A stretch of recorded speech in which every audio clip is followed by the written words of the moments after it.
విశ్వప్రసాద్ అయ్య గారికి మా గురువు గారికి ఆ పుష్పగుచ్చాన్ని అందజేస్తారు. అందరూ కూడా చాపట్లు కొడుతుండగా కుటుంబ సంతోషం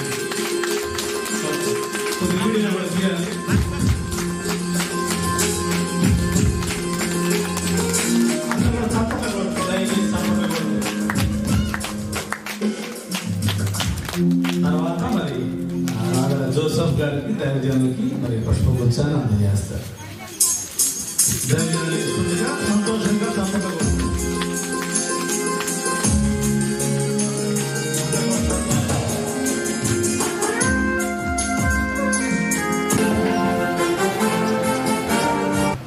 నవనూతన మందిరాన్ని మరి దేవుని యొక్క దాసుల అభిషక్తులు దైవజనులు మరి మధ్యలో ఉన్నటువంటి అల్లూరి విశ్వప్రసాద్ అయ్య గారు మరి ప్రారంభించబోతుండగా మనందరం కూడా సంతోషంగా లేచి నిలవ హల్లెలూయా సంతోషంగా స్తోత్రం హల్లెలూయా.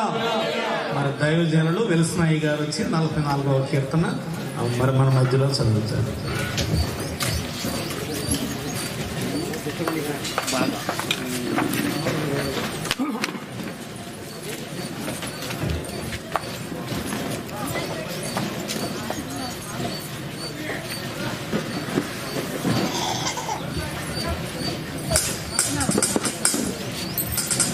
నలభై 4వ కీర్తన 26 వచనాలను కోరాహ కుమారులు చేసిన దైవ ధ్యానము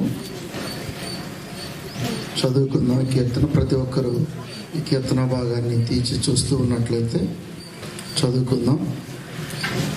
దేవా, పూర్వకాలమున మా పితరుల దినములలో నీవు చేసిన పనిని గురించి మేము చెవులారా విని ఉన్నాము.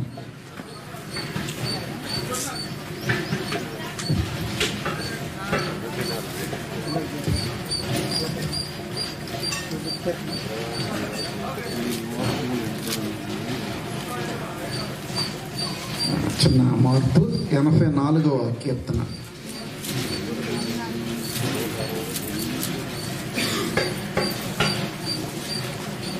ఇది కూడా కోరాహ కుమారులు రాసిన కీర్తన భాగం.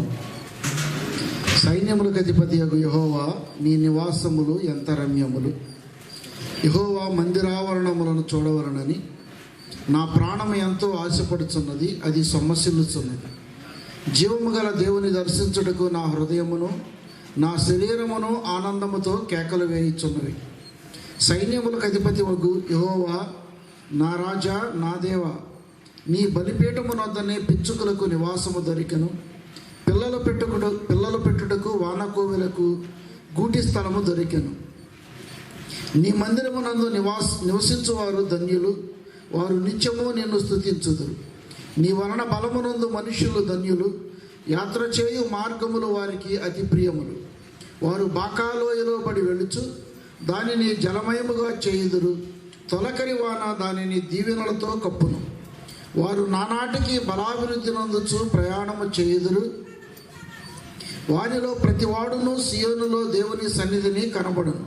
యెహోవా, సైన్యములకు అధిపతి వగు దేవా, నా ప్రార్థన ఆలకింపుము. యాకోబు దేవా, చెవియొగ్గుము. దేవా, మా కేడెమా దృష్టించుము. నీవు అభిషేకించిన వాని ముఖమును లక్షింపుము. నీ ఆవరణములో ఒక దినము గడుపుట 1000 దినముల కంటే శ్రేష్టము. భక్తిహీనుల గుడారములో నివసించుట కంటే నా దేవుని మందిర ద్వారమునొద్ద నుండుట నాకిష్టము. దేవుడైన యెహోవా సూర్యుడును కేడెమునై ఉన్నాడు.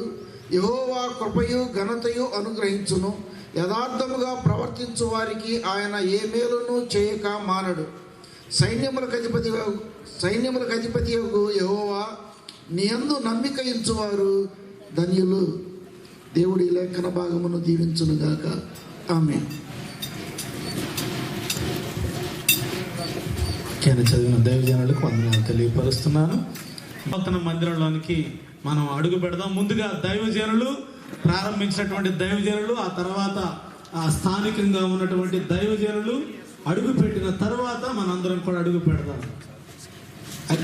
అయ్యగారు కూడా రావాల్సిందిగా ప్రేమపూర్వకంగా తెలియపరుస్తున్నాం.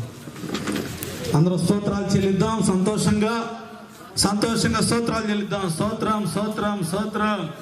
హల్లెలూయా హల్లెలూయా హల్లెలూయా. హల్లెలూయా. స్తోత్రం స్తోత్రం స్తోత్రం. సంతోషంగా దేవునికి స్తోత్రాలు చెల్లిద్దాం. స్తోత్రం స్తోత్రం స్తోత్రం స్తోత్రం స్తోత్రం. ఎంత రమ్యములు యెహోవా నివాసములు, ఎంత సుందరము యేసయ్యా నీ గుడారము. ఎంత రమ్యములు యెహోవా నీ నివాసములు,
హల్లెలూయా. చాలా అద్భుతమైనటువంటి సన్నివేశం. ఈరోజు మనం దేవుని యొక్క మందిరాన్ని, దేవుడు ఏర్పాటు చేసినటువంటి మందిరాన్ని మనం ప్రతిష్ఠ చేయటం దేవుడు మనకి ఇచ్చిన గొప్ప ఆధిక్యత. మరి సమయంలో ఆనాడు ప్రత్యక్ష గుడారం ఇజ్రాయేల్ ప్రజలు మోసుకుంటూ వెళ్ళినటువంటి దృశ్యం గుర్తుకు వస్తుంది. తర్వాత సొలొమోను కట్టిన మందిరం గుర్తుకు వస్తుంది. ఆ తర్వాత అప్పటి నుంచి ఇప్పటి వరకు భూలోకంలో ఎన్ని దేశాలకు వెళ్ళామో, ఎన్ని ప్రాంతాలకు వెళ్ళామో అక్కడ చూసిన మందిరాలు గుర్తుకు వస్తున్నాయి. ఈరోజు ఈ మందిరం కూడా ఆరంభంలో నేను ఇక్కడ వచ్చినప్పుడు చెయ్యెత్తితే తగిలేదు పైన చుట్టూ రబ్బర తోటు కాళ్ళతో కట్టారు. అప్పుడు వెంటనే అప్పుడు అనిపించింది నాకు దేవుని సన్నిధిలో, ఇది ఇలా ఉండదు, ఒక రోజున ఈ మందిరం ఇలా ఉండదు, తోటి కాళ్ళతోనూ లేకపోతే రేకులతోనూ దండ్లు లేకుండా చుట్టూ ఏమీ లేకుండా ఉన్నటువంటి దీన్ని మునుపటి మందిరము కంటే కడపటి మందిరాన్ని దేవుడు బొగ్గా దీవిస్తారని దేవుడు వాగ్దానం చేశాడేమో. ఆ విధంగా ఇక్కడికి వచ్చిన తర్వాత ఇది చూసిన తర్వాత చాలా సంతోషంగా ఉంది. మరి ఈ సమయంలో నేను ప్రార్థన చేస్తాను. తర్వాత పెద్దలు గౌరవనీయులు మా నాన్నగారు జోసెఫ్ గారు మన మధ్యలో ఉండటం చాలా సంతోషం. వారు ఎంతో కృషి చేసి వారి యొక్క సహాయ సహకారాలతో ఈ మందిరాలు పూర్తి అవ్వడానికి దేవుడు ఎంత సహాయం చేశాడు. మరి ఇద్దరం కలిసి దాన్ని మేము ఆరంభిస్తాం. మనందరం లోపలికి వెళ్ళి మరింతగా దేవుని కనపరుచుదాం, దేవుని స్తుతిద్దాం. అందరూ కళ్ళు మూసినట్లయితే ప్రార్థన చేద్దాం. అందరూ దేవుని స్తుతిద్దాం. హల్లెలూయా, హల్లెలూయా, నీకు వందనములు, నీకు స్తోత్రములు. మహాకాశము పట్టజాలన్నటువంటి గొప్ప దేవుడు, నీకు వందనములు చెల్లిస్తున్నాము. అని ఈ భూలోకంలో ఆనాడు ప్రత్యక్ష గుడారాలను ఇశ్రాయేలు ప్రజలకు ఇచ్చారు. ఆ తర్వాత సొలొమోనుతో మొదటిగా మందిరాన్ని కట్టించారు. ఆ తర్వాత నుంచి ఎన్నో మందిరాలు భూలోకంలో కట్టబడుతున్నాయి. ప్రపంచంలో మందిరములు ఉన్నటువంటి లేదా గుడులు అనే పేరు చెప్పుకునే మందిరాలు ఏదైనా ఉన్నట్లయితే నీకంటే నిన్ను మించినటువంటి గొప్ప గొప్ప కార్యాలు చేయడానికి, నీకు మహిమకరంగా జీవించడానికి నీవు ఈ భూలోకంలో ప్రపంచంలో అనేకమైనటువంటి టెంపుల్స్ ని, అనేకమైనటువంటి మందిరాలను, చర్చెస్ నువ్వు కట్టిస్తున్నందుకు నీకు వందనాలు చెల్లిస్తున్నావు. ఈరోజు మా ప్రియులు ఇక్కడ ఉన్నటువంటి స్థానిక పాస్టర్ గారు జోసెఫ్ గారిని, అలాగే విజయమ్మ గారులను మీరు ఏర్పాటు చేసుకుని వారికి ఇచ్చిన కుమారులు, వారికి ఇచ్చిన సంఘాన్ని బట్టి నేను స్తుతిస్తూ ఈ రాఫా మందిరాన్ని మరి నేను ప్రారంభిస్తుండగా మీ సన్నిధిని ఇక్కడ ఉంచుకొని వేడుకుంటున్నాం ప్రభు. ఈ మందిరంలో ఎవరైతే అడుగు పెడతారో వారు అనారోగ్యంతో వస్తే స్వస్థత పనులు వెళ్ళేటట్టు చేయమని వేడుకుంటున్నాం. పాపములతో ఈ మందిరంలో ఎవరైతే అడుగు పెడతారో పాపాల నుంచి విమోచింపబడి పరిశుద్ధులుగా తీర్చబడి జ్ఞానస్నానం చేత వారు ముందుకు సాగడానికి సహాయం చేయమని వేడుకుంటున్నాం. ఆర్థిక పరమైన ఇబ్బందులతో ఎవరైతే వస్తారో వారి ఆర్థిక వనరులు, వసతులన్నీ, వారికి కావలసిన సమస్తాలను ఏర్పాటు వనరులు దయచేయమని సందులో వేడుకుంటున్నాము. ఏ పరిస్థితితో వచ్చినా, ఏ అవసరంతో వచ్చినా, ఏ స్థితిగతులతో ఈ మందిరంలోకి వచ్చినా వారందరూ దీవించబడి వెళ్ళడానికి సహాయం చేయమని వేడుకుంటున్నాం. అలనాడు సొలొమోను మందిరంలో మేఘం ఏ విధంగా దిగి వచ్చిందో యాజకులు తేజమై ముందు నిలవలేకపోయారు. అటువంటి కార్యాన్ని ఈ మందిరంలో మీరు జరిగించమని, ఈ చుట్టుపక్కల ప్రాంతంలో గొప్ప దీవెన ఆశీర్వాదకరంగా ఈ కార్యక్రమాన్ని జరిగించమని వేడుకుంటూ ఉన్నాం. మీరే మహిమ పొందమని, లోపలికి వెళ్ళిన తర్వాత నేను ఇంకా మేము ఆరాధించవలసి ఉండగా మీరు మాతో ఉండమని యేసు అతి పరిశుద్ధ నామంలో ప్రార్థించి వేడుకొనిచున్నాము తండ్రి, ఆమేన్.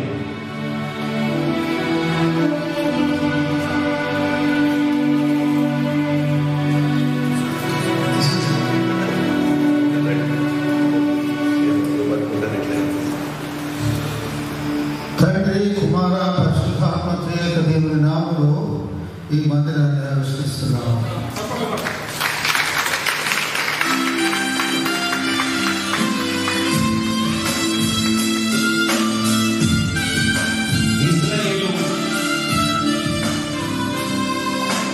ఇశ్రాయేలు సైన్యమునకు ముందు నడిచిన దైవమా, ఇశ్రాయేలు సైన్యమునకు ముందు నడిచిన దైవమా, నీవు మాతో తోడని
అందరూ కుర్చీలు లోపల వేసినట్లయితే సేవకుల వరకే కొన్ని కుర్చీలు వేయండి, పెద్దవారికి మిగిలిన అందరూ కింద కూర్చోవడం మంచిది, ఎందుకంటే ప్లేస్ సరిపోదు కాబట్టి. లేదంటే కొంతమంది బయట కూడా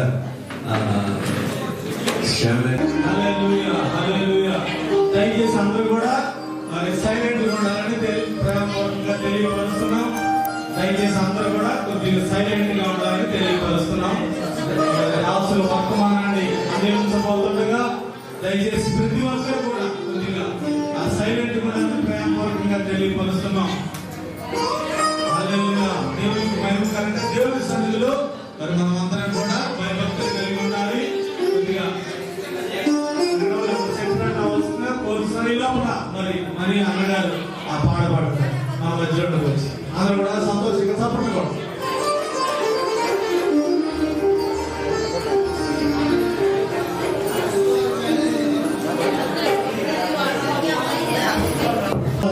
సాక్షిగా నేను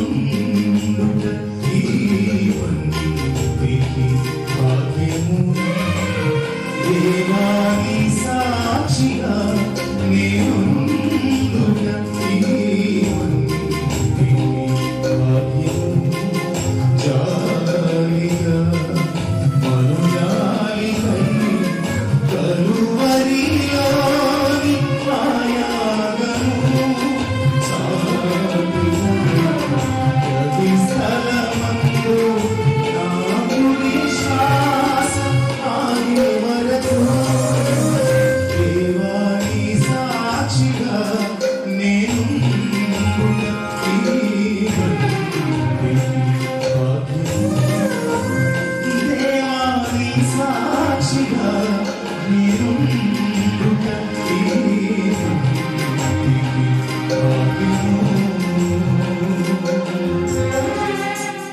విజయ్ కుమార్ గారు వచ్చి వాక్యాన్ని చదువుతారు. 2వ దినవృత్తాంతాల గ్రంథం 6వ అధ్యాయము 18 నుంచి 24 వరకు దైవజనుడు టి విజయ్ కుమార్ పాస్టర్ గారు వచ్చి ఆ వాక్యాన్ని మనకి చదివి అందిస్తారు.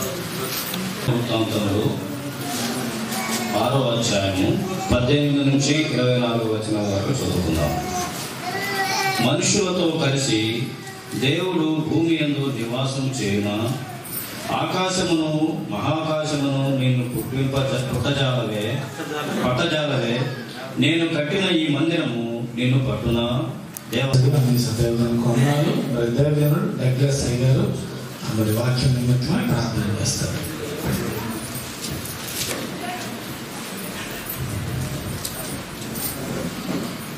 ప్రార్థన చేసుకుందాం. పరిశుద్ధుడైన మా తండ్రి, సర్వాధికారి అయినటువంటి మా గొప్ప ప్రభువా, మీకు స్తోత్రాలు చెల్లిస్తూ ఉన్నాము. మీ మితిలేని ప్రేమను బట్టి, మీ మహాకృపను బట్టి ప్రభువా, మీ దాసులైనటువంటి జోసఫ్ గారి యొక్క దంపతులను కుటుంబమును ప్రేరేపించి మీరు ఇచ్చినటువంటి దర్శనమును, మీరు ఇచ్చినటువంటి సేవార్థమైనటువంటి పిలుపును పురస్కరించుకొని ఈ దాసులు ప్రభా ఈ స్థలంలో ప్రభా పరిచర్య చేయడానికి మీరు తీసుకొని వచ్చి స్థాపించినందుకు స్తోత్రాలు చెల్లిస్తూ నాము తండ్రి. పరిశుద్ధ నామములు అడుగుచున్నాము పరలోకపు తండ్రి.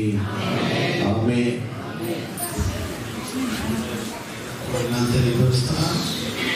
ప్రాముఖ్యమైనటువంటి సమయంలోనికి మనందరం కూడా వచ్చి ఉన్నాము. మరి దైవ పేపర్లో మనం ప్రకటించిన రీతిగా దైవదాసులు రావటం ప్రారంభించడం మనకు ఎంతైనటువంటి ఆశీర్వాదం. మరి వాక్యాన్ని అందించిన తర్వాత మరి మన మధ్యలో ముఖ్య అతిథిగా వచ్చినటువంటి దైవజనులు మరి హైదరాబాద్ ప్రాంతం నుంచి దూర ప్రాంతం నుంచి మరి వచ్చినటువంటి దైవజనులు మనకి ఎన్నో విషయాల్లో సంఖ్య విషయాల్లో అనేక విషయాల్లో ప్రారంభం నుంచి ఈ యొక్క మందిరం పునాది కాడి నుంచి కూడా వారు ఒక పెద్దగా ఒక సలహాదారులుగా అనేక విషయాలు ఆశీర్వాదకరంగా ఉన్నటువంటి దైవజనులు మనకి ముఖ్య అతిథిగా రావడం సంతోషం. వారికి మనందరం కూడా చప్పట్లు కొడదాం ఒకసారి. తెలియపరుస్తున్నాను. ప్రతిసారి కూడా మరి ఆ దాసుల గురించి చెప్తా ఉంటారు జోసఫ్ అయ్య గారు, అదే రీతిగా మరి జోసఫ్ గారు, విజయమ్మ గారు, మరి మేమందరం కూడా ఈ రోజున ఈ రీతిగా మీ ముందు కొద్దిపాటిగా వాక్యం చెప్తున్నామంటే మరి అయ్యగారి దగ్గర మేము చదువుకుంది కూడా, అందుబట్టి అయ్యగారు వందనాలు తెలియపరుస్తున్నాను. వారు మాకు ఇచ్చినటువంటి అవకాశం అది చదువుకోవడానికి. కాబట్టి దాన్ని బట్టి మేము వారి దగ్గర మేము చదువుకున్నాము. మళ్ళా సేవలో కొనసాగడానికి దేవుడు ఇచ్చినటువంటి కృపను బట్టి, వారు ఇచ్చినటువంటి అవకాశాన్ని బట్టి కూడా వందనాలు తెలియపరుస్తున్నాను. దేవునికి మహిమ కలుగును గాక. మరి ఈ ప్రాముఖ్యమైన సమయాన్ని దైవజనులు మరణాత విశ్వాస సమాజ మందిర యొక్క సేవకులు దైవజనులు మరి మా గురువు గారు విశ్వప్రసాద్ అయ్య గారికి ఈ సమయాన్ని నేను అప్పగిస్తున్నాను.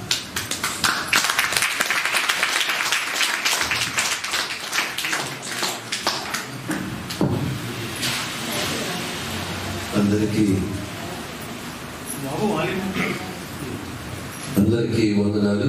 ఎంత బాగుందరా? పక్వాన్ని పలకరించండి, ఎలా ఉన్నారు? ఆరంభంలో ఫస్ట్ మందిరం పెట్టినప్పుడు ఎక్కడో గోతులో ఉన్నట్టు ఉన్నాం. ఇప్పుడు ఈ మందిరం మమ్మల్ని ఎత్తులకు తీసుకొచ్చింది. అది దేవుడు ఎప్పుడు చేసే కార్యాలు చాలా గొప్పవి. ఈరోజు ఈ ప్రార్థనా మందిరం రాఫా నూతన ప్రార్థనా మందిర ప్రతిష్టకు చేసినటువంటి మీకందరికీ శుభులు వందనాలు తెలియజేస్తున్నాం. మరి మన మధ్యలోకి ముఖ్య అతిథులుగా ఈరోజు ఏసీటీసీ మాజీ ప్రిన్సిపల్ గారు రెవరెండ్ డాక్టర్ రావిల జోసెఫ్ గారు ఉండటం ఎంతో ఆశీర్వాదకరం.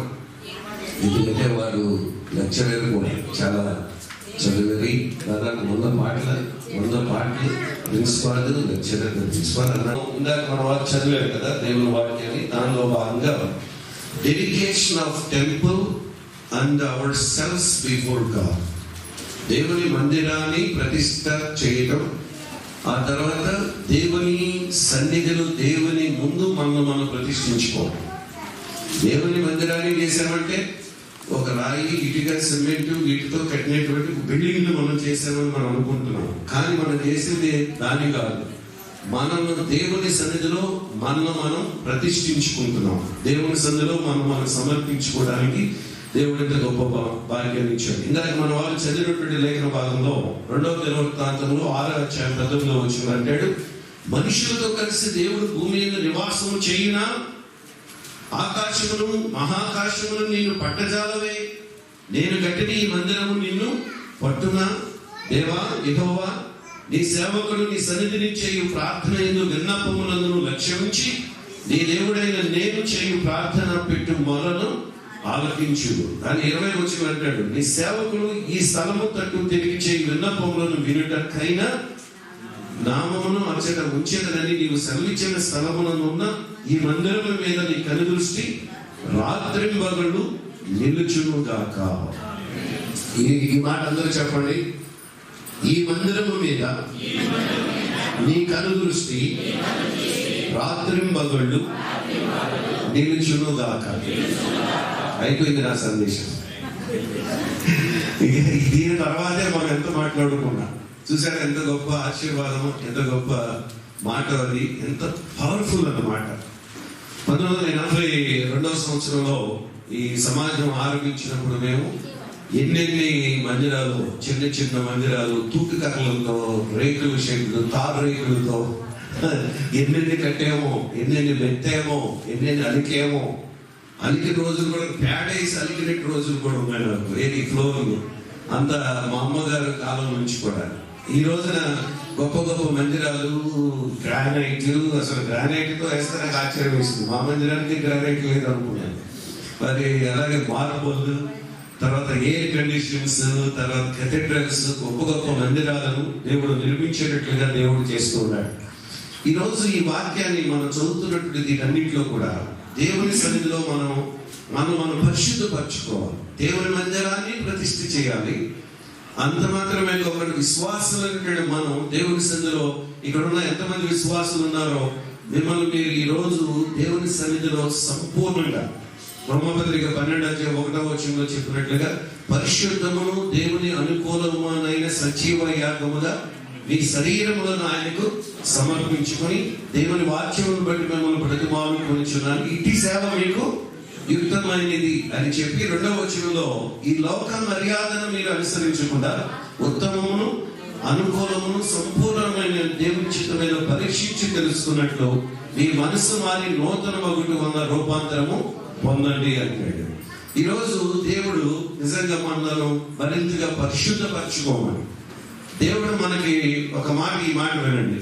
ఎప్పుడైతే దేవుడు మీకు ఆశీర్వాదాలు ఇస్తాడో, దేవుడు ఎప్పుడైతే దీవెనలు ఇస్తాడో, దేవుడు ఎప్పుడైతే మనల్ని బహుగా ఆశీర్వదిస్తాడో, అప్పుడు మరింతగా మనం తగ్గించుకోవాలి, మరింతగా మనం దేవుడికి సమర్పించుకోవాలి. అక్కడ అతిశయం కానీ అహంకారం కానీ రావడానికి వీల్లేదు. అదే అంటారు కదండి, ఏది ఇల్లు అలక కానీ పండుగ కాదంటారు, చూశారు. ఊరికే మనం కట్టేసేసాం మందిరం, దేవుడు మందిరం ఇచ్చాడు. నిజంగా ఇవ్వడం చాలా అద్భుతం. ఇది మెరకల్. ఈ ప్రాంతంలో ఇక్కడ ఈ మందిరం కట్టబడటం అనేది ఒక మహా అద్భుతం. అది దేవుడు దైవ సేవకులకి, ముఖ్యంగా వారికి దేవుడు ఆలోచన ఇచ్చి ఆ ఆర్థిక సహాయం రాకపోతే ఇది కట్టబడేది కాదు. ఎన్ని సంవత్సరాలు పట్టేది, ఎప్పుడుకో కట్టేవారు, ఎప్పుడు కట్టేవారో తెలియదు. కానీ దేవుడు అంత అద్భుతం చేసినటువంటి దీనిలో మరి దేవుడు మన మధ్యలో నివాసం చేస్తూ దేవుని సన్నిధిలో మనకి ఇచ్చిన దాన్ని బట్టి మరింతగా సమర్పించుకొని ఈ చుట్టుపక్కల ప్రాంతాలకు దేవుడు మరింత దీవెని కలిగించేటట్లుగా చేయాలి. అయితే ఇక్కడ would God come to this earth, దేవుడు ఈ లోకానికి అసలు వచ్చిన విధం చాలా అద్భుతం. దేవుడు ఎలా వచ్చాడంటే, ఈ లోకంలోకి వచ్చినప్పుడు తాను ఈ భూలోకాన్ని ఒకటి సృష్టించాలి, మానవుడిని సృష్టించాలి, ఆ మానవుడిలో నా ఆత్మను ఉంచాలి, నేను నివాసం చేయాలి. దేవుడు నివాసం చేయడం కోసం ఇదంతా సృష్టిలో మానవులైన మనందరినీ దేవుడు చేశాడు. శరీర ప్రాణం ఇచ్చుంటే పక్షులు జంతువులాగా మనం కూడా శరీర ప్రాణాలతో ఉండిపోయేవాడు. కానీ దేవుడు ఏం చేశాడు, తన ఆత్మను మనలో పెట్టి, తన ఆత్మను మనకిచ్చి, తన రూపాన్ని మనకిచ్చి మనలో నివాసం చేస్తున్నాడు. 3 విధాలుగా దేవుడు నివాసం చేస్తాడు.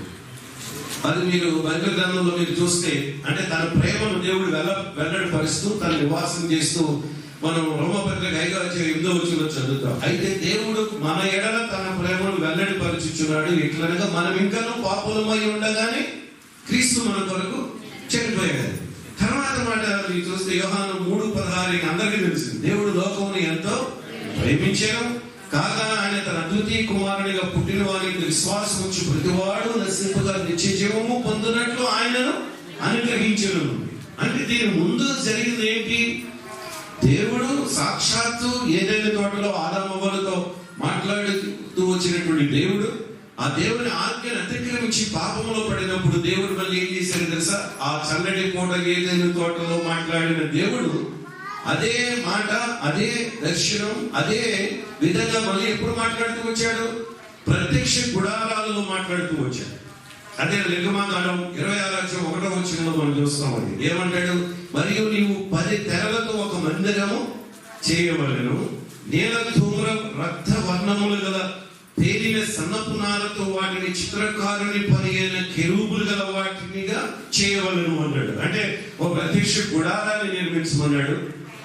ఏదైనా తోటలో దేవుడు మాట్లాడిన తర్వాత, ఆ తర్వాత ఇప్పుడు ప్రత్యక్ష గుడారాలు, అందుకే దీనికి ఏమని మందిరం అని పేరు పెట్టాలంటే దీనికి మూవింగ్ టెంపుల్ అన్నమాట. అంటే కదిలేడు మందిరం. ఇది ఎక్కడ పెడితే అక్కడికి వీళ్ళు ఎక్కడికి వెళ్తారో, ఇజ్రాయేల్ ప్రజలు ఎక్కడ ప్రయాణం చేస్తారో వెళ్ళిన చోటల్లా ఈ గుడారాన్ని తీసుకెళ్ళిపోయేవారు. అందుకే ఇజ్రాయేల్ ప్రజలు ఆనాడు వాళ్ళు కట్టడాలు, పెద్ద పెద్ద మందిరాలు కట్టలేదు. వాళ్ళు అసలు మాట్లాడితే వాళ్ళు ఏమన్నారో తెలుసా? ఈ భూమి మీద మనం పరదేశము, యాత్రికులము, మనకు స్థలాలు అవసరం లేదు, మనకు మందిరాలు అవసరం లేదు, మనకు పెద్ద పెద్ద కెథీడ్రల్స్ అవసరం లేదు అని కాలం. ఎందుకంటే వాళ్ళ ప్రయాణం అటువంటిది. కానీ మన ప్రయాణం మనకి ఈరోజు కావాలి. మన కాలం వచ్చినప్పటికీ తర్వాత దేవుడు ఏం చేశాడు? ప్రత్యక్ష గుడారంలో తన సన్నిధిని అక్కడ ఉంచి, ఆ తర్వాత రెండవది వచ్చేటప్పటికి కదలని మందిరం, నాన్ మూవబుల్ టెంపుల్ ఏర్పాటు చేశాడు. అది ఎవరి ద్వారా?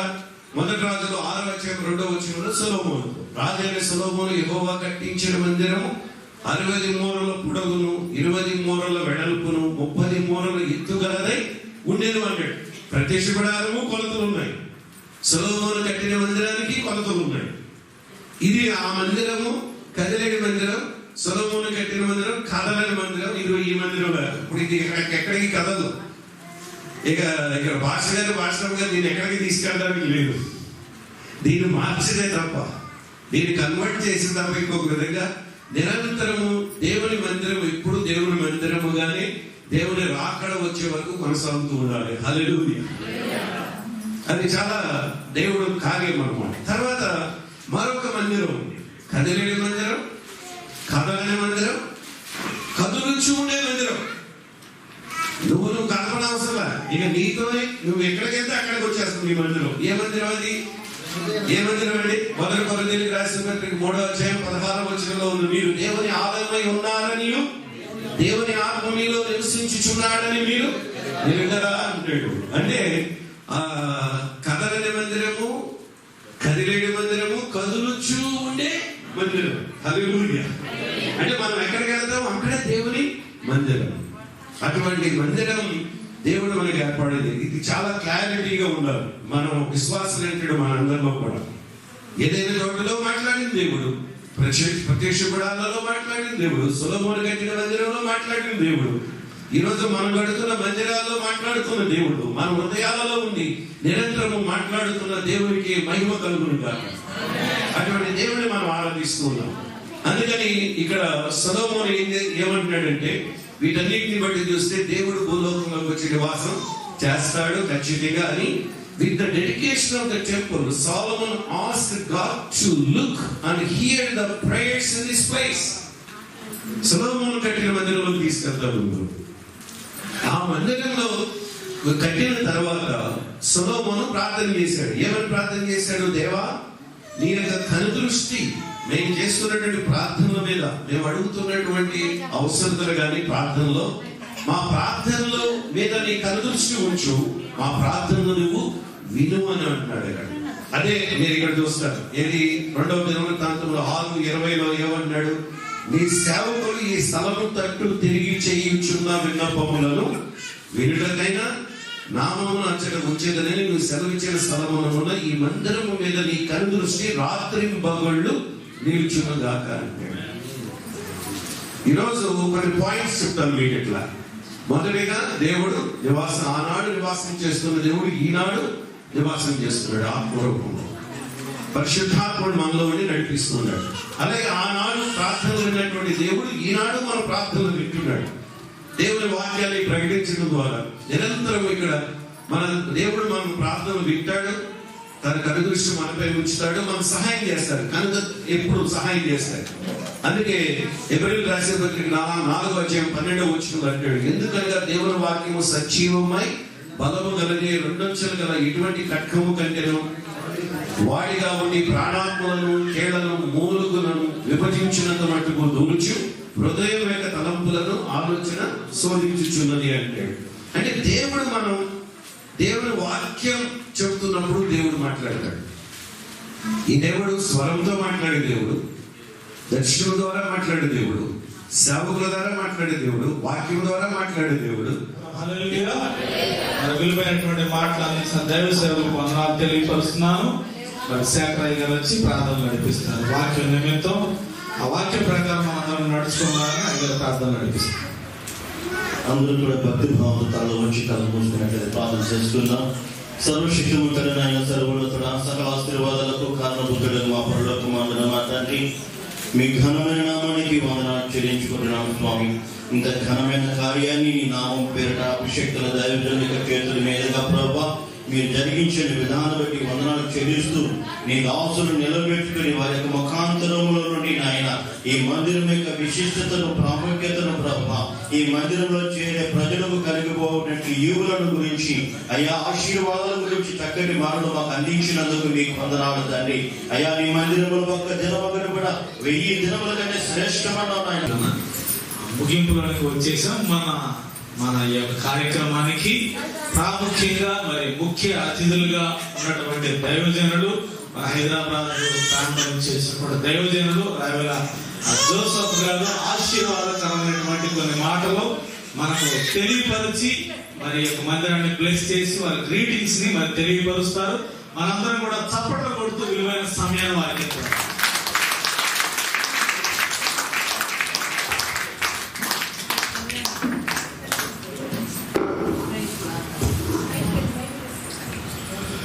క్రీస్తునందు ప్రియమైన దేవుని ప్రజలారా, పునరుద్ధానుడైన యేసుక్రీస్తు పరిశుద్ధ నామములో మీ అందరూ కూడా ఈ సంతోషకరమైన సమయంలో శుభాకాంక్షలను అందజేస్తున్నాను. ఇక్కడ మీ అందరికంటే నేను ఎక్కువగా సంతోషిస్తున్నాను. కారణం ఏంటంటే మరి జోసఫ్ పాస్టర్ గారు, ఈ సంఘానికి సంబంధించిన జోసఫ్ పాస్టర్ గారు మా సంఘానికి రాయల సంఘానికి చెందినటువంటి ఆయన. అక్కడ మరి ఆయన వాక్యాన్ని వల్ల మరి విధేయత కలిగినటువంటి వాడు పరిచర్యకు వచ్చి ఇక్కడ అద్భుతమైనటువంటి పరిచర్యలు జరిగిస్తున్నాడని ఈ దేవాలయాన్ని బట్టి మనం నమ్మాలి, దేవుడికి వందనాలు చెల్లించాలి. కనుక మీ అందరికంటే కూడా నేను సంతోషిస్తాను. ఎందుకంటే ఆయన మా సంఘ సభ్యుడిగా ఇక్కడ సేవ చేస్తుంది. రెండోది, నా పేరు ఆయన పేరు కూడా ఒకటి. నా పేరు జోసఫ్, ఆయన పేరు కూడా జోసఫ్. జోసఫ్ అంటే ఇంటి పేరు కూడా, ఇంటి పేరు ఒకటే, పేరు ఒకటే, స్థలం ఒకటే. కనుక మీ అందరికంటే నేను ఎక్కువగా సంతోషిస్తున్నాను. మనందరికీ తెలిసినటువంటి దేవుని వాక్యము జోసఫ్ను గురించి, యోసేపు గురించి దేవుని వాక్యంలో మంచి మాట ఉంది. యోసేపుకు దేవుడు చూడండి. కనుక ఈ పాస్టర్ గారు యోసేపు కూడా దేవుడు తోడై ఉండగా ఈ గొప్ప కార్యాన్ని జరిగించారు. మంచి సందేశాన్ని మనం విన్నాం. అలనాడు మరి యెరూషలేములో దేవాలయం నిర్మించబడిన తర్వాత సొలొమోను చేసినటువంటి ప్రార్థన తీసుకొని దైవ సేవకులు దివ్యమైన సందేశాన్ని అందించారు. ఇక్కడ 2వ దినవృత్తం 7వ అధ్యాయము 6వ వచనం, దేవుని మందిరంలో ప్రతిష్ఠ చేసిరి. దేవుని మందిరంలో ప్రతిష్ఠ చేసిరి. ఎట్లా ప్రతిష్ఠ చేశారంటే మరి దైవసేవకు చక్కగా వివరించారు. అదే 7వ వచనంలో వారు సొలొమోను చేసిన ప్రార్థన ముగించిన తర్వాత దైవసేవకులు సొలొమోను ప్రార్థన గురించి వారు చెప్పారు. ప్రార్థన ముగించిన తర్వాత జరిగినటువంటి సంగతి ఏమిటంటే, ఆకాశం నుండి దిగి దహనములను ఇతరమైన బలులను దహించను, యెహోవా తేజస్సు మందిరము నిండెను. కనుక ఇప్పుడు మనం వాక్యం విన్నాం. ఈ మందిరము దేవుని యొక్క తేజస్సుతో, glory of God. This church has to be filled with the glory of God.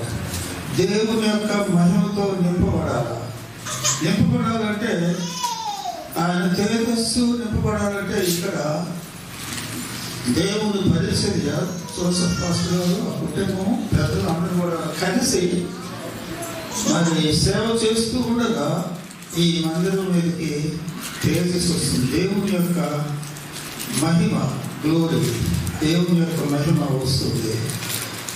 ఆ మహిమను చూచి ఈ చుట్టుప్రక్కల ఉన్నటువంటి వాళ్ళందరూ కూడా చూచి ఈ దేవాలయానికి రావటం, ప్రభువుని అంగీకరించడం, అనేక మంది క్రీస్తుని అంగీకరిస్తారు. నేను క్లుప్తంగా ఒక వచ్చిన 7వ అధ్యాయము, అదే 2వ ప్రవచనాన్ని క్లుప్తంగా చెప్పి నేను ముగిస్తాను. నా పేరు పెట్టబడిన నా జనులు తమ్ము తాము తగ్గించుకొని ప్రార్థన చేసి నన్ను వెతికి చెడు మార్గం విడిచిన ఆకాశం నుండి వారి ప్రార్థన విని వారి పాపములు క్షమించి కనుక ఇక్కడ నా పేరు పెట్టబడిన నా జనులు ఒకటి తమ్మును తాము తగ్గించుకొని, దేవుడు విన్నారా, మనం ఈ ఆలయానికి వచ్చినప్పుడు మన యొక్క ఉద్యోగాలు మన యొక్క అర్హతలు కాదు, కానీ ఆయన ఆలయానికి వచ్చిన తర్వాత తగ్గించుకోవాలా. యెరూషలేము చూసినటువంటి వారికి అక్కడ ప్రభువు పుట్టినటువంటి స్థలం, ఆ స్థలం తలుపు మరి ఆ తలుపు చాలా చిన్న తలుపు. మనం బాగా నిటారుగా వెళ్ళడానికి వీలు కాదు. అక్కడ పోయిన తర్వాత తల వంచి అక్కడికి వెళ్ళాలి, ఆయన పుట్టినటువంటి స్థలంలోకి వెళ్ళాలి. కనుక ఇక్కడ చేయవలసింది, మనం ఆయన ఆలయానికి వచ్చినప్పుడు తమ్ముడు తాము తగ్గించుకొని రావాలా. ప్రభు తగ్గించుకోడు. ఆయన దేవునితో సమానంగా ఉండటం విడిచిపెట్టని భాగ్యం ఎంచుకోకుండా తను తాను తగ్గించుకొని తను తాను రిక్తునిగా చేసుకొని, రిక్తుని చేసుకుంటే ఇంగ్లీష్ మాట ఎంటీ హిమ్సెల్ఫ్. ఆయన దైవ కుమారుడైంది, దేవుడైంది, తనలో ఉన్న సమస్తమును కూడాను ప్రక్కన పెట్టి తను రిక్తునిగా చేసుకున్నాడు. కనుక ఇక్కడ మనం ఈ ఆలయానికి వస్తూ ఉండగా మనం చేయవలసినటువంటి పేరు ఏంటంటే మనం తగ్గించుకోవాలి. ఆయన సన్నిధి వచ్చినప్పుడు తగ్గించుకోవాలా. అందరం ఇక్కడ కలిసి ఉన్నాం.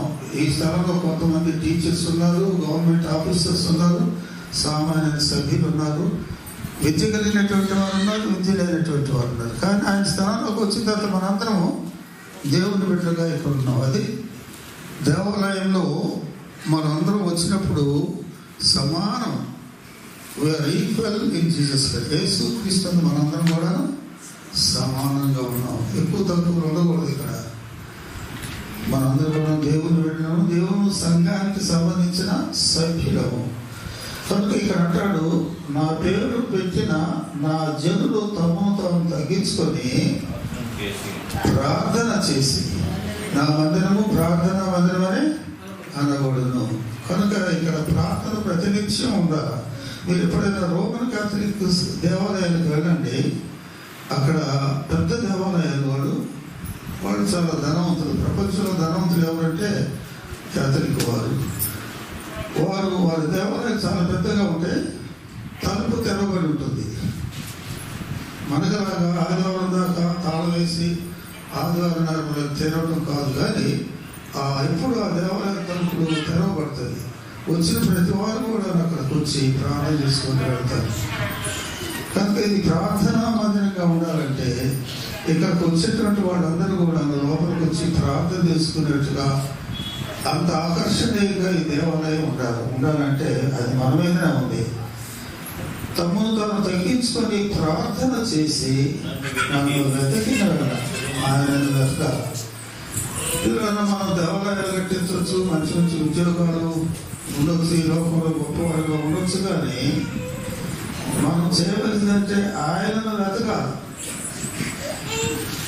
వెతికినటువంటి వారికి ఆయన దొరుకుతాడు.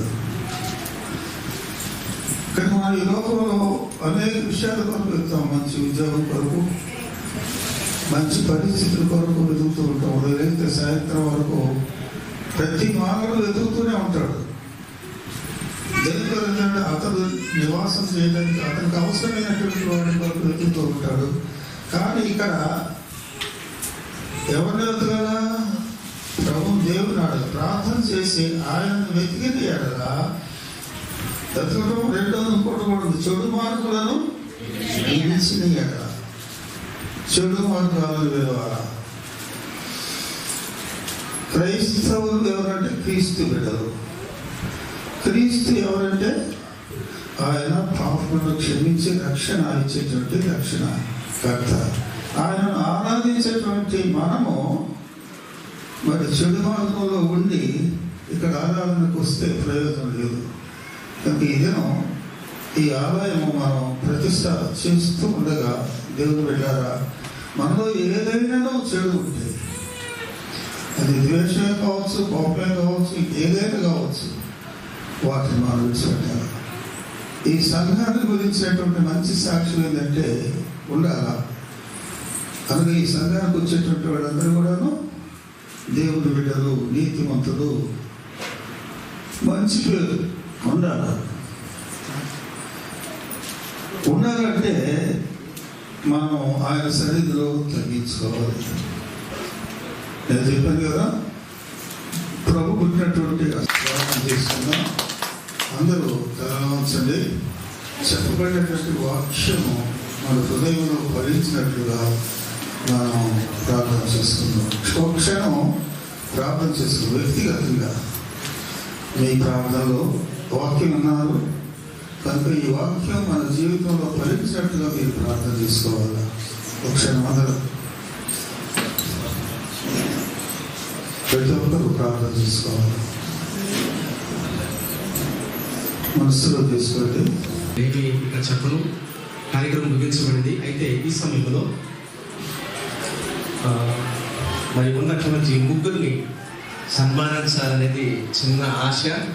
మరి దయతో ముగ్గురు అంగీకరించాలని నేను కోరుకుంటున్నాను. మొదటిగా మరి